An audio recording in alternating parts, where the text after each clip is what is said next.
Welcome to On Point Live. I'm Michael Horn with the stars of our show. Number 15, guy from Super Bowl 14, one of the all-time greats, a good, incredible quarterback. We're talking about Vince Ferragamo. Joining him, number 78, known as the Energizer Bunny, offensive lineman for 20 seasons.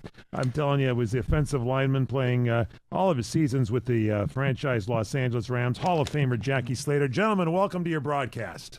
Thank you, Michael. It's a good day to be in Los Angeles, I'll tell you that, Jackie. It The Rams is. and the Chargers both winning this past weekend. Boy, Winning football, winning basketball going on. This is a great time for sports, boy. I'll tell you what, great time for sports. We snuck into Wisconsin, and we harvested some cheese from our sponsor, HarmonyCheese.com. So buckle up here during the show. We'll tell you about some great cheeses there.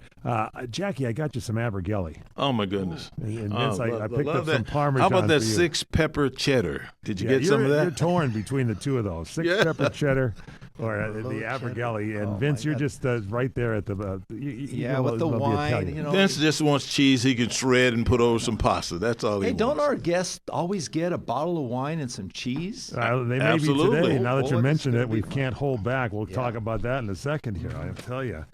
I'm a guest, by the way, on the show today. I don't know if you guys don't pay me, so there you go. All right, listen, we've got the website here we want you to check out, onpointlive.net. Subscribe to our YouTube channel, On Point Live with Vince and Jackie. We're on Instagram at on.point.live. And don't forget, you can email us. Get us your questions out. We got a good guest today. You're going to be wanting to talk to our guests, so get to our email there, onpoint@crntalk.com. OnPoint, ONPOINT, at CRN, as in Championship Radio Network Talk.com. What's been going on this week with you guys? Vince, Jackie, what have you been up to? Watching football? Oh, man, Watching so football. much football. How do you not? How do you not watch football? Yeah, Thursday night. Then you have college football Friday, Saturday, and then you Sunday got and Monday night. Then you got a really good team sitting right here in our backyard. The Rams are just they're just off the cuff. They're playing so well. I was looking for a baseball game, for gosh sakes. Is there any more World Series games? Our producer, too Corey bad, Marino. Mike. Baseball's over. Come on, Baseball's Corey. over. Can you get another baseball game together? I'm good for a bit. I'll bring the sushi with the Dodgers, let me tell you. We got a team there for you. All right, we got to take a break. When we come back, we got a great guest coming up here today. We're going to analyze last week's games, look at this week's games, keep you posted on everything going on. Don't forget, it's On Point Live. Put a liking to us at our website and also at our YouTube channel, On Point Live with Vince and Jackie. Email us, onpoint@crntalk.com. Onpoint@crntalk.com. We'll be right back.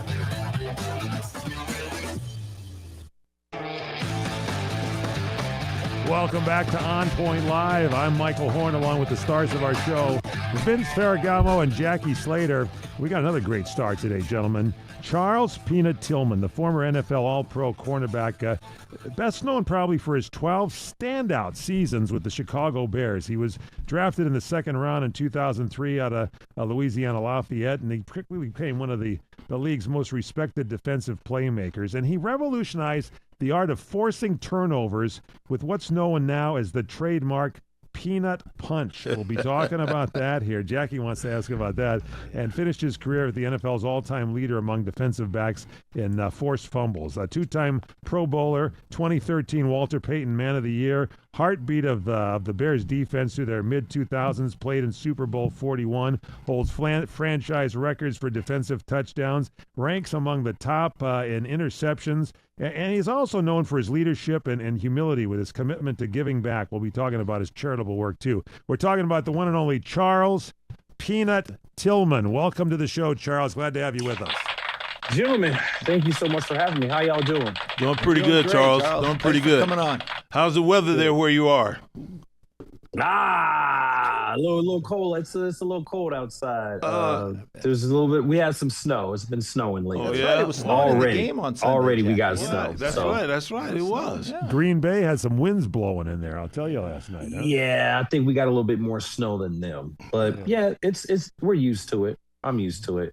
Living here, you got to be used to it. You know, Charles, I want to get right to this because I am so excited to have you join us. And, you know, I want to know, I got a couple of things I want to know. The first one is, when did you know that you wanted to play and wanted to be committed to playing football at the very, very highest level in the NFL? I was 5 years old. Wow. I was 5 years old. I was I don't know exactly where I was at. I was about 5 or 6, and I saw football for the very first time and said, "That is what I want to do."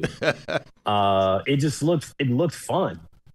I didn't know anything about the money or the fame. It just looked fun, and I was like, "I want to do that." Yeah. I get to hit people, and I get to carry that football, and you can tackle them, and people cheer for you. It just looked really fun. So if my dad were here right now, he would tell you, yeah, I remember that. He talked about football all the time. I was obsessed with it.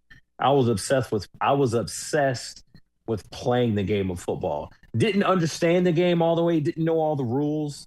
I just played it just in my backyard with all my friends. Didn't play organized football with a coach and pads and a helmet until 8th grade. Wow. Up until that point, I just was always in the yard with my friends outside. What game were you watching? Was it a Ram game with Vince and Jackie playing in it when you were 5 years old? It might have been, it had to be. They might have been playing the Bears or something like that. Funny story about you, Mr. Slater. It was Super Bowl in, Atlanta. I think we were in Atlanta for Super Bowl week. I obviously I was retired, but we were in Super Bowl in Atlanta. I was working for Fox. No. It was Super Bowl in Houston. I was working for Fox Sports. Patriots. And the Patriots. You were there. We're playing Atlanta. You had the dope yellow Hall of Fame jacket, or gold, I should say. And you was like, "Hey, Tillman, Peanut," and you yelled my name from across the way.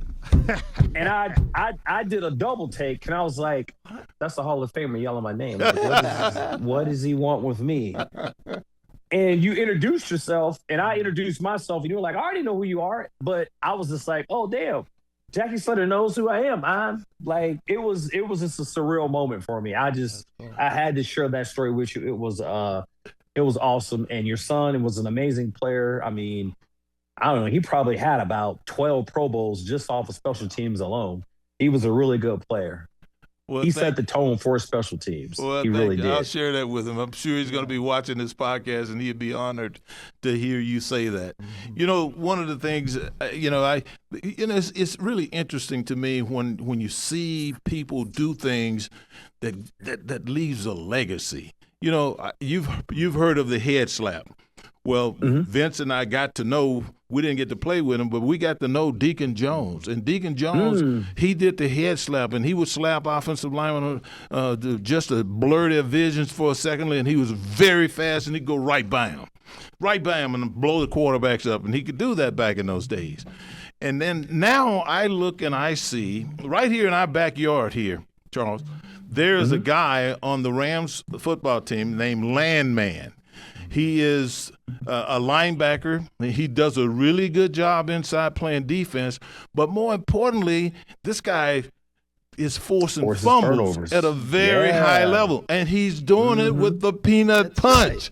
So tell me, how did that get started? I want to know who taught you that? Because everyone is using this technique and trying to teach this technique to that would-be tacklers all over the NFL. Well, let me just first shout out to Landman. I've been watching him, and every week he's a clinic on how you execute the peanut punch, and I am a fan of Landman. I've been watching him, and I'm just like, yo, he gets it. he knows what he's doing. He gets it. It started when I was in high school. No, I'm lying. It started when I was in college. We played Wolford College. They ran some triple option. I must have had about 20 tackles at free safety. Wow. And I just ran the alley. They didn't have anyone to account for me. And my job was the pitch man. My assignment was, no matter what happens, just hit the pitch player. Run by the quarterback, that's somebody else's job. Your only assignment is just hit the pitch guy. So I must have hit the pitch guy 20, 30 times that entire game. Hit him with everything I had. At the end of the game, my defensive coordinator from high school, Rodney Southern, he says to me, he goes, "Man, if you would have just swatted at the ball at the quarterback when he was running with the as he's running with the ball, you could have had so many fumbles if you just would have swatted at it. And the light bulb went off, and I was like, oh, okay. So college, the next year rolls around. I would purposely take bad pursuit angles, purposefully. Let the guy get in front of me. I was fast enough to get behind him, secure the tackle, and I'd punch it out. Wow. Fast forward, get to the league, everybody's fast. Linemen, D linemen, offensive linemen, tight ends. I can't do that. So had to figure out a way to make the tackle and try to affect the punch. And my first game, not your backyard, but in San Francisco, somewhat in the state. Right. First play, special teams. First time I got in the game, special teams. My first NFL snap. We played San Francisco September of 2003 in Old Candlestick. And I don't know who the guy was, but he got it and he's running. I put my head in there and the ball it popped out, and it's like, hey, we got something. We got something going. We got And something it's, going here. Different ways. We got to do it. something going here, fellas. And it's just one of those things that it kind of just stuck around. And over the years, I was able to perfect it. I got better and better at how I was able to get the football out. Well, Charles, you've obviously perfected that peanut punch, and you did it 44 times during your career to force fumbles. And but besides your illustrious career, we have to jog your memory a little bit. We got to go back to you mentioned Super Bowl. Okay, you played in Super Bowl 41 in 2007. Was there a particular event or some particular play that stands out in your mind that was most responsible for you guys getting to that Super Bowl? That was an amazing year. I'd probably say, are you talking about Super Bowl itself or just the season? The Super Bowl that you went to in 2007. Could date myself. Super Bowl 41 when you played in Super Bowl. Is there something, an event during that course of the year that led to something like that? I don't know if it was a specific play. The one thing I remember about the Super Bowl 41, one is losing it, but two is Devin Hester's infamous, the opening kickoff and him taking it back 90, 95 or however many yards he took it back. Right. That's the one thing I really remember about that game that stands out clear as day in my head. Hang in there. We're going to take a little bit more down memory lane. We're going to take a quick break, come back with more On Point Live. Vince Ferragamo, Jackie Slater, Charles Peanut Tillman. They'll be with you here, too. Get your questions if you have them on point at crntalk.com. On Point. It's On Point Live. I'm Michael Horn, along with the stars of our show, Vince Ferragamo, Jackie Slater from the Los Angeles Rams. Our guest today, Charles Peanut Tillman from the great Chicago Bears. And just before the break there, Charles, you were talking about, Vince asked you about the road to Super Bowl 41 and what play you remember on the way there to get into the Super Bowl. What was it? What was something that you remember leading up to it in that series, in that season? Leading up to the series or leading up to getting into Super Bowl, it'd probably be just the Arizona game. Everyone thought we were down and out, and we were down 21-0 at halftime. Olin Kreutz gave this amazing speech. We come out the second half. Offense didn't really do anything. So defense, we scored 2 touchdowns. Devin Hester returns a kick. Arizona misses a field goal, and we go up and we beat them. And it was just an amazing comeback on Monday. I think it was Monday night or Sunday Night Football. That was probably the reason we made it to Super Bowl 41, because everybody, we really believed, and we didn't think anyone could beat us. We all bought the Kool-Aid or drank the Kool-Aid, and we bought into the system, and we believed in one another. And it was just, it was an amazing comeback. It was an amazing victory for us. It's funny how we always remember those big team efforts when we all pitched in and made a major contribution towards a big team effort win. Yeah. Peanut, I just can't get beyond what I'm seeing with this peanut punch. And I'm looking at this, and I'm seeing guys take their fists, balled up their fists, and they are literally punching at this football to knock it out. And in many cases, it doesn't seem like they're in a position to tackle the guy. it Right. seems like they're going to yield a whole lot more yards on the ground. But the goal is to punch that ball right out of their hands. Is that? Talk to me about that a little bit more, because there are a lot of people that's going to be using that, and I want them to understand how the guy who started, what he was thinking when he was doing it. So the goal is to get the ball back for the offense. There's this old stat in the NFL. If you're +2, you're 80%, +3, 90%. Right. Oh, sorry, +1, you're 70%. Right. So my whole job under Coach Smith was, we were taught day one, takeaway. We got to get the football back for our offense. We have to outplay the other person's defense, the other team's defense. My goal, get the ball back. I'm trying to punch the ball, and I'm trying to make the tackle. Because if I just go for the punch, you're going to keep running and you're going to get all those yards, and then I got to tackle you. Right. I try to tackle and punch at the same time. So when I would come up for a tackle, I had very good eye discipline to look how the ball carrier was carrying the ball. Sometimes I'll use my pencil sharpener. Sometimes the ball is here, it's here, it's here, it's here, it's here, it's there. So you have to constantly know, if I'm punching here, am I punching down? Am I punching up? Am I punching across? So I'm trying to figure out what type of punch I'm about to throw. And I have to do that within a tenth of a second, and I do it at the last minute. No different than a boxer. When he's boxing, he has all these combinations in his head, or her head. The boxer has these combinations in their head.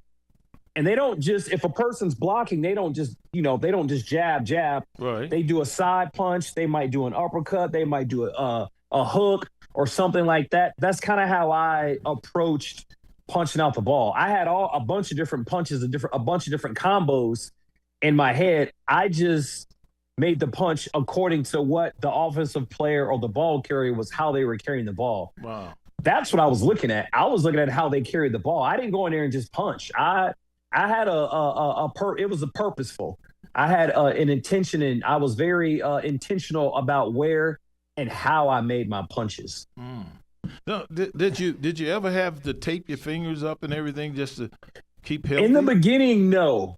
Toward the end, yes. I got smarter, and I started wearing wrist wraps for my wrist, because my wrist kept kind of going back like that. So I started to tape inside this here, my thumb, and then I would put my wrist. Sometimes I would tape them like I was going to go box, and it definitely helped. You definitely need to tape your wrist for sure. Right. Charles, I was a quarterback, and I love throwing to my receivers. But, as a defensive shutdown defensive back like you were, did you have any kind of reflections on some of the greatest receivers you faced? And in today's football, who do you think are some of the best shutdown corners in the game? So, yeah, Hall of Fame Marvin Harrison humbled me quite a bit. Easy. Couldn't touch him. He just was like this shifty little bug that I could not touch. Like a fly, and you're trying to swat at the fly and you just can't get it. That was Marvin Harrison. I couldn't touch him. Hall of Fame Randy Moss. Yes. Speed, size, hand-eye coordination. Hall of Fame Calvin Johnson. Wow. Amazing. Yeah. I mean, I've seen him go up Stafford used to throw triple coverage, and he still brings the ball back, or he still will come down with the ball. I think going against and having the honor of playing and guarding those three Hall of Fame receivers, they made me a better player. Right. No doubt, no question. One of the guys I like today, Keon Mitchell. He plays for the Philadelphia Eagles. I think his game is just perfect all the way around. Patrick Surtain Jr. Wow. I love his footwork. I love his press coverage. I love how he just sits in there and he can reroute a receiver, and he doesn't even have to use his hands. He just uses his feet. He's got really good footwork. I'm a fan of both those gentlemen right now in today's game. One last question I got to ask you, Charles, is that, through your illustrious career, you've had so many awards, but the one that really is impressive, that sticks out to me the most, is the Walter Payton Man of the Year Award, because it exemplifies talent and community awareness. And I was just so proud of what you've been able to accomplish, especially through your Charles Tillman Cornerstone Foundation and all the families you've been able to help across the country. I mean, tell us how you got started in that. My daughter, my second oldest daughter, Tiana, had a heart transplant, and she had to receive a heart. And she was a recipient of a donor heart. And because of that, started the foundation and just wanted to help as many people and families and children as we could, because a stranger, made a very selfless decision to save my daughter's life. And she blessed me, and I wanted to take her blessing and bless other families. Wow. And since we've started that foundation, it's been great, man. My daughter's doing well. She just got accepted into Kentucky. Congratulations. She's a senior this year. She's 17. We've been helping these families since 2008. And it's really been a blessing that our family has been able just to help other families. Because as they say, it takes a village.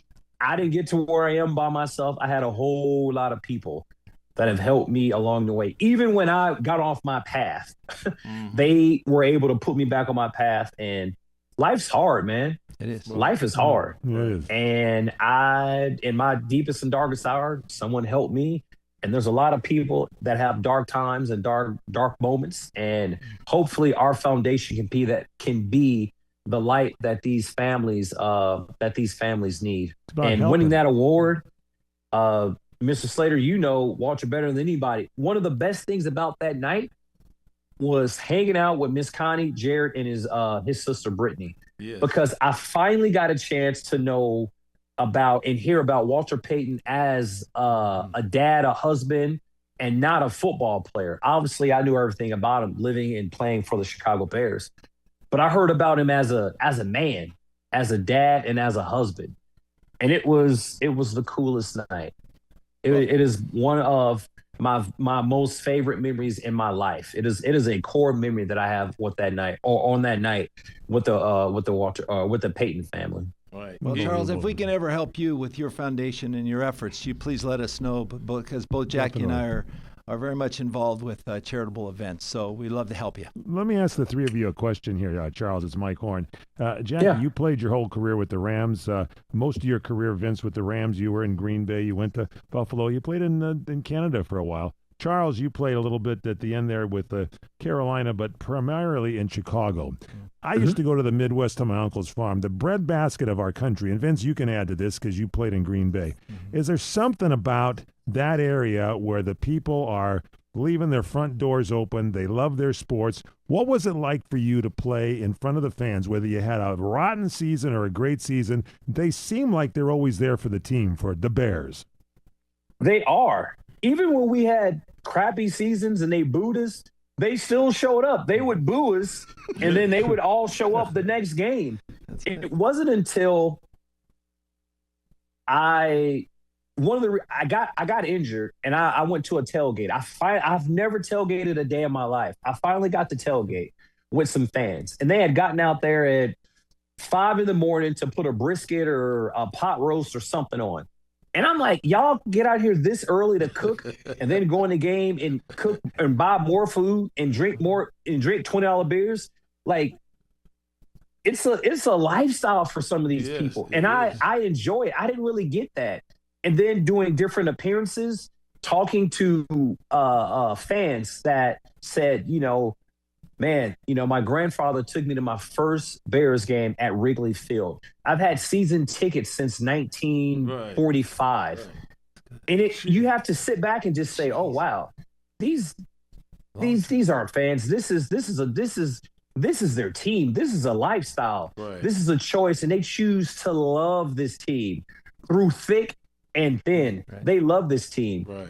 I didn't really appreciate fans until I appreciated fans more when I got into the league, because I understood what they go through. We get paid, an obscene amount of money, and our fans of the NFL, not just Rams fans or Bears fans, just NFL fans in general, they love their team. Green Bay, they love their team. The Rams, they love their team. The Packers, they love their team. That's all they got. And it is their life. That's right. And I didn't understand it. I even understand it more now that I'm retired. And I love hanging out with these fans. It is one of the coolest things. If all of you listening, if you have never been to a game and you have never tailgated, go to a Rams game, a Chargers game, a Bears, a Pack, just an NFL game. or wherever you can get Or your check us out here at OnPoint Live. Charles Peanut Tillman, we love you. Thank you so much for being with us. What a show. Back to OnPoint Live. I'm Michael Horn with Vince Ferragamo, Jackie Slater, and our guest, Charles Peanut Tillman from the Chicago Bears. And what a great interview here today. Vince, I'll let you kind of wrap things up if you want to with Charles. We have to thank you so much. And when we're ever back in the Midwest, we'll come look you up. But you certainly have to enjoy our gift basket that we're going to send to you. And I think Jackie wants to find out information about your websites for your foundation. Right. Yeah, it's charlestillman.org. I'm at Peanut Tillman on Twitter or Instagram. We have a raffle December 20th, Bears Packers. Check it out. You can buy some raffle tickets and you'll get 2 tickets to the game, 2 sideline passes, and I personally will hand them to you. Whoa, that's pretty cool. How do you do that? You have to buy a ticket? Yeah, you go to a raffle, so you can either go to go to my link in my Instagram, is Peanut Tillman or at Peanut Tillman, or you can go to our website, peanuttillman.org. And we got to get in that raffle, Jackie. I know. I'm writing it down now. Write it down. Jackie wants those tickets, I'll tell you. peanuttillman.org or on Instagram at Peanut Tillman, correct? Yes, sir. charlestillman.org or at Peanut Tillman on Instagram or Twitter. Thank you so much, Charles, for being on our show today. Charles, really we appreciate you, man. And I want to personally tell you to enjoy this journey about the Pro Football Hall of Fame. Obviously, you belong there. Otherwise, you wouldn't be on this list. Vince and I have had 2 teammates that one I played with for 13 years, one I played for 14 years, and they were on that list up until this point. This is where it gets really serious now, and they're taking a cold, hard look at you guys. So I want to wish you the very best with that. And if the good Lord bless you and that happens, I'll see you in Canton this summer. Yeah. I appreciate that. And for all your philanthropic work, too, Charles. So I appreciate it. Thank you very much. I really do. Thank you, guys. Continued success. And by the way, if you need either of us on your podcast, don't hesitate to call. Yes, sir. I will. Thank you very much. All right. Thank you to Charles Peanut Tillman, everybody. What a great guy. Very good. Oh, it's fun. All right, guys, let's get into it here for this last week here. We got to run through these games right now and get you ready for this week. I guess we'll start with the Rams game, for God's sakes. Rams 49 are bitter rivals in their division. Start with you, Vince. Rams 42, 49ers 26. Look, the Rams all the way with that 42-26 win. What do you think? Matthew Stafford looking great. Well, he is, Michael, and in the last 6 games, he's thrown 20 touchdowns and no interceptions. The no interceptions, that's the key, all right? That's the key. There's no mishap. There's no problems. They're not jumping off sides. They don't have any illegal procedures. One team penalized 8 times last weekend. I mean, that's uncalled for. Did you hear what Peanut Tillman, a guy who's on the ballot to be in the Pro Football Hall of Fame, did you hear what he just said?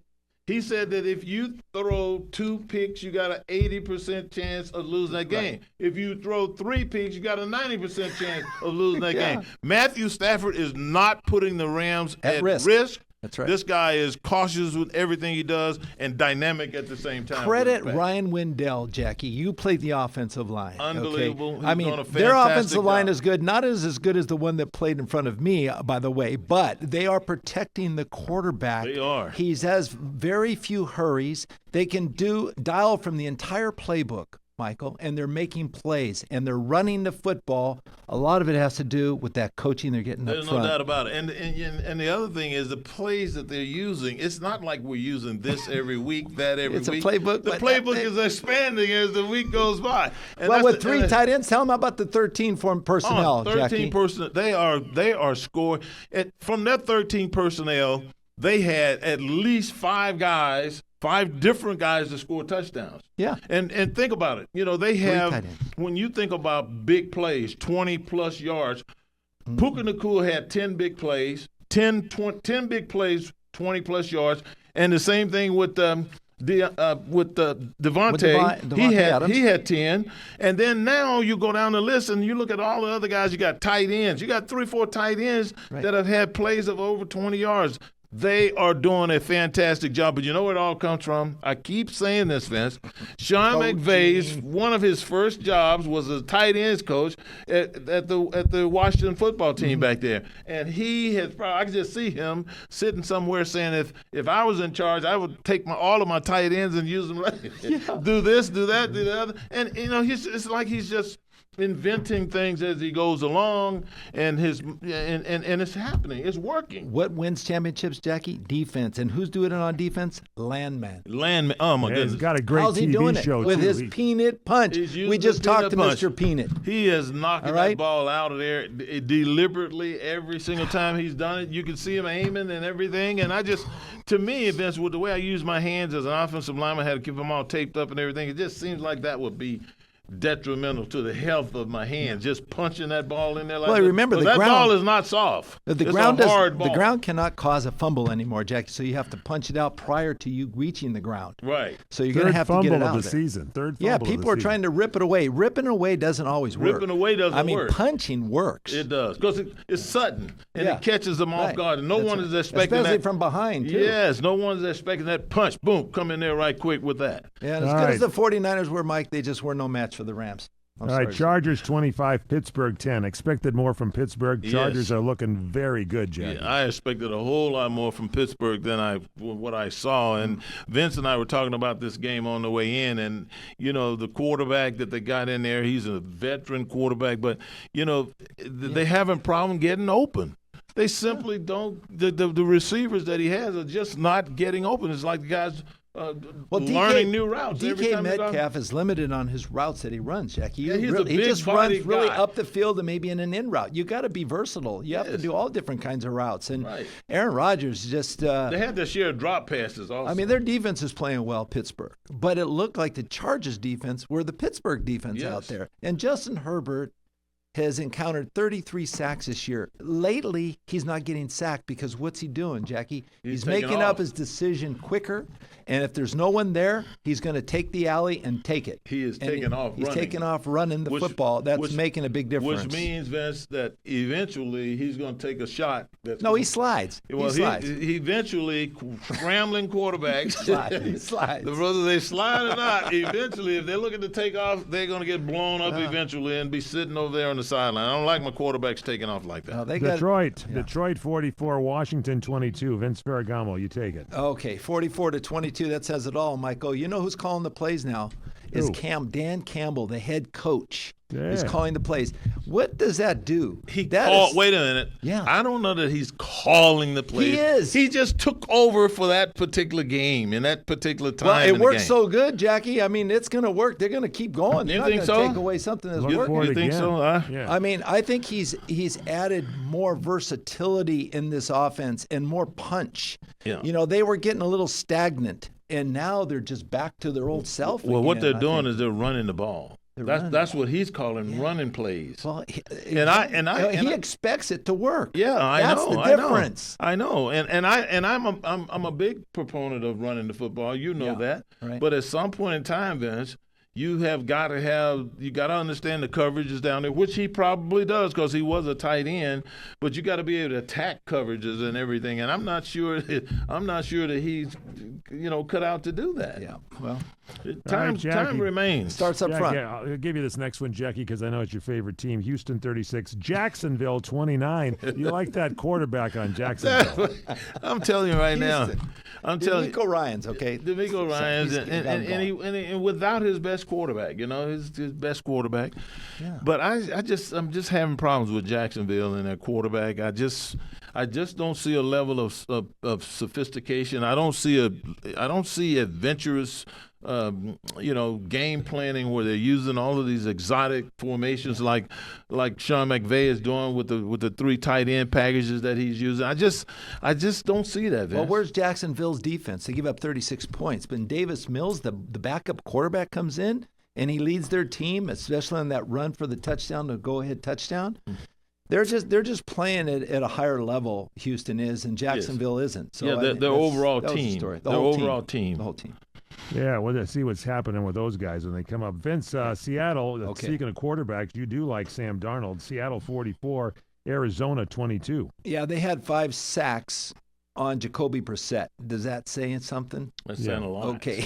Means their defense comes to play, and they play the Rams next week. So this is the game of the season. This is the for game. both teams. This is the game that you want to see right here. But Seattle, Jackie, I haven't seen them play this defense since the days when they went to the Super Bowl. Yeah, so, they're this playing is a good really team. well. And Sam Darnold's got a lot of weapons. Yes. And I think Cooper Kupp behind the scenes. Yeah, he's Yeah. coming is back. making something happen. He's coming So back. He's going to want to play I this think, week. I for sure. think they've been. I think he's waiting for this game. Yes, I think they've been waiting for Cooper Kupp to get ready for this particular game. Well, if anyone would know how to run a route against the Ram defense, this would be the guy.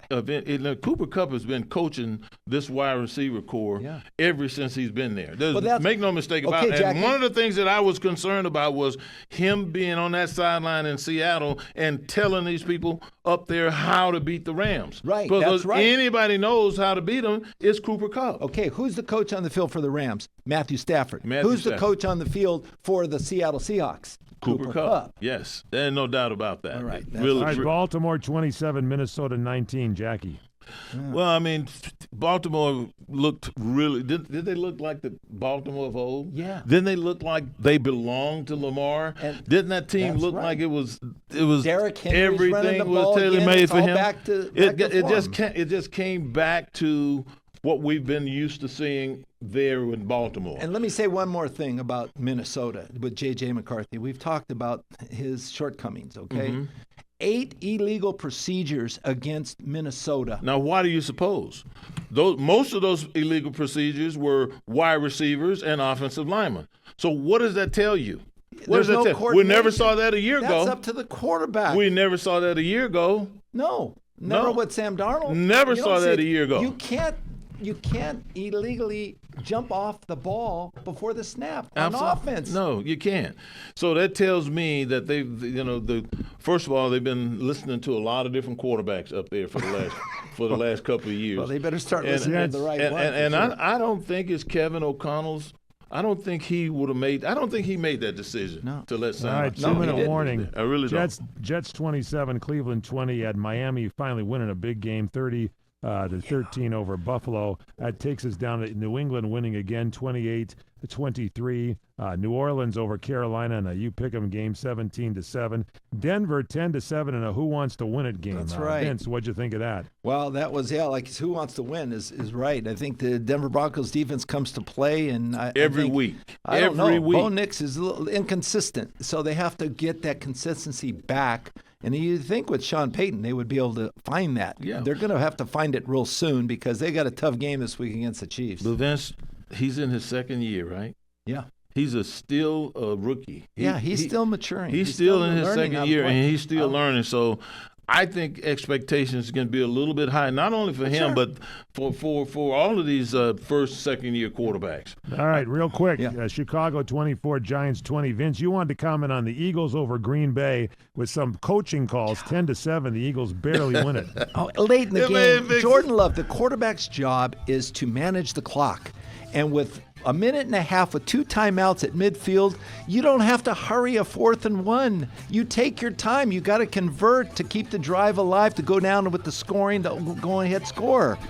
And then, I mean, that doesn't make any sense. So you got to shape that up. I don't know if that's correctable or not because you just have Where to does that have come from is where I wanna know. instincts as a quarterback to know how much time's on the clock. All right, email us your comments, questions at onpoint@crntalk.com. Don't forget our sponsor, HarmonyCheese.com, direct from the Midwest and Wisconsin. The great cheese. Start ordering it for the holidays and your holiday parties. HarmonyCheese.com. Check us out on Instagram, on.point.live. Follow us and give us a like on our YouTube channel, On Point Live with Vince and Jackie, and our website, onpointlive.net. Take a break. We'll be back.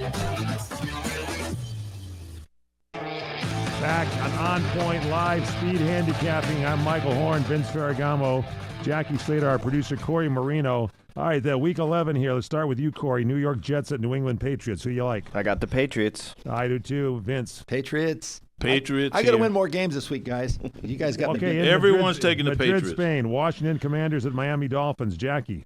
I'm going to have to go with the Dolphins. Me too. Me too. Yeah, I took the Dolphins as well. Okay.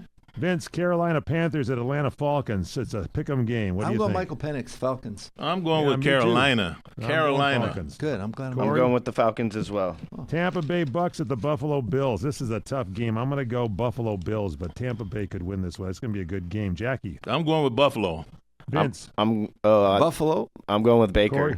Oh, good. You're going with There you Baker. go. He's going to win us again. Chargers at Jacksonville Jaguars. Corey, I got the Chargers. me too. Me too. Me 3. Chicago Bears at the Minnesota Vikings. What do you think, Jackie? I'm going to have to go with the Chicago Bears. I like the you. way the quarterback is playing now. He's taking control. Vince. Bears. Me too with the Bears. Huh? We're in agreement Corey? again. I was taking Vikings at home.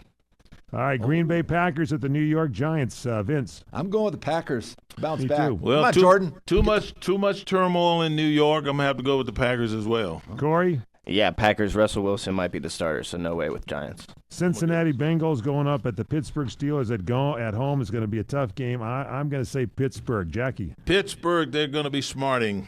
Mike Tomlin ain't gonna not gonna lose another one. I'm going Pittsburgh. Corey, I'm going Bengals. Ooh. Houston Texans at the Tennessee Titans. Corey, I got the Texans.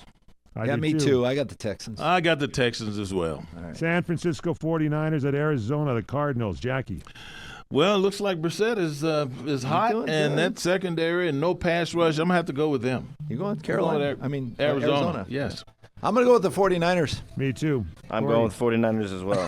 Seattle Seahawks at the LA Rams. Vince, Well, I know everybody's gonna go with the Rams, so I got to go opposite. So I'm going I'm with going Seahawks. Rams. Absolutely. They're all I going can't Rams. believe I'm you. going- I can't believe you picked I them. got to get back in the lineup. There's Jackie. no way they're going to lose. There's no way the Rams. Rams are Jackie. going to lose to these guys. Rams. Okay, very good. Corey. Rams.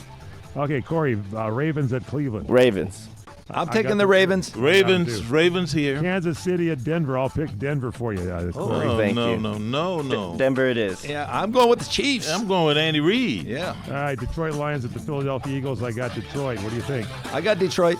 I'm going with Philadelphia. Lions. Are you kidding me? Cowboys at the Raiders. Vince. Cowboys. Yeah, well, I have to go Cowboys. with Cowboys. I'll go Cowboys, Cowboys. Cowboys. All right, Vince, what do we always say? Stay on point. Point.